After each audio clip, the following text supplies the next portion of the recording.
to, special na talong. Binibenta mo rin yan? Oo, ano, bibili ka ba? Oo, yun na lang bibilhin ko. Magkano ba yan? 100 isang piraso ito oh. Masarap naman to. Yan oh.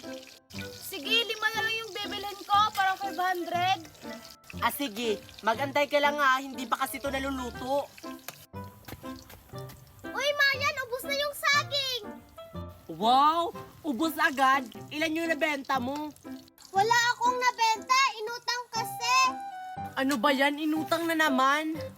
Wala pa tayong kita. Sino ba yung umutang? Si Ninang Merit yung umutang. Hindi alam ni Mayan, ako yung kumain. Si Ninang Meret pala yung umutang. Okay lang yan. Akin na yung plato. Kasi luto na to. Hay, salamat, luto na rin.